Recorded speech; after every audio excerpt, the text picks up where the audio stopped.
When we're discussing about the Major Ports Authorities Bill 2020, we need to take into context of the following metrics. The first one being, India's rank has been declined from 35 to 44 in 2018 report of World Bank's Logistics Performance Index. It was way behind Singapore, China, Malaysia, and UAE, sir. And it is also showing in the other metrics also, wherein the average turnaround time has increased from 59 hours to 62 hours from last year. Second, the average output per berth per day has reduced from 16,500 tons to 16,100 tons, sir.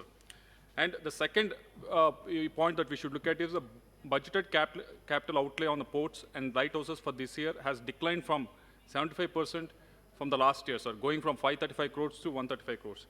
So coming from Andhra Pradesh, where Visakhapatnam's port traffic share among India's major port has been consistently declined since 2014 to 15, I understand the need for improving the management of the ports, sir. The provision of this bill says that 11 ports will don the role of landlords, a model widely followed globally, where the publicly governed port authority act as a regulatory body and as a landlord, while private companies carry out their cargo handling activities, sir. Principally, the bill adopts a three-step approach to achieve its objective. First, through a board representing center, state, railways, defense, customs, and independent members. Sir. Second, by giving a greater autonomy to this board to make master plans. So third, by creating transparency in the ports functioning through proper accounts, which can be audited by control by the CAG, sir.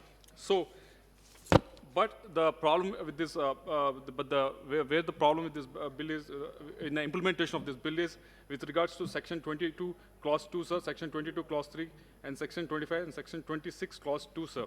Basically, it is literally taking out the involvement of the state government from the central government, wherein the port can, the board of the port can actually decide on development of the port master plan and everything, sir. You cannot create an island just by a port itself, sir, unless we create some sort of a connection through railways, which has to come. We have railways or electricity, which has to come through the state, sir. So we have to take the state's interests also into consideration, sir. Not only that, even the fishermen, because the inland waterways also will be developed by the port trust. So fishermen and the communities which are depending on the inland waterways has to be taken into consideration. So just because they are not in the port but outside the port, you cannot just say that they're not related to us, sir. So it has to be taken into consideration, sir. Coming to our state, our state Andhra Pradesh, coming to our Visakhapatnam port, the turnaround time has increased in financial year 2019 because of the unavailability of the train rakes, sir, during peak season. We request the government to look into this, and give the train rakes, sir. Connectivity can be further enhanced by connecting ports to the inland waterways, sir. A pilot project can be taken up by the government in Visakhapatnam under the Sagarmala project, sir. I'm just concluding in 20 seconds, sir, 20 to 30 seconds.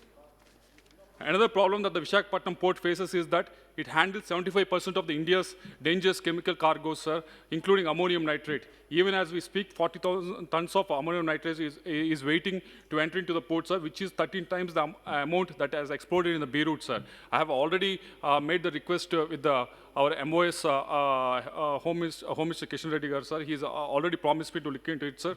So, I'm confident that the central government will take note of our suggestion and undertake a quality review of the key performance indicators of the major ports, sir.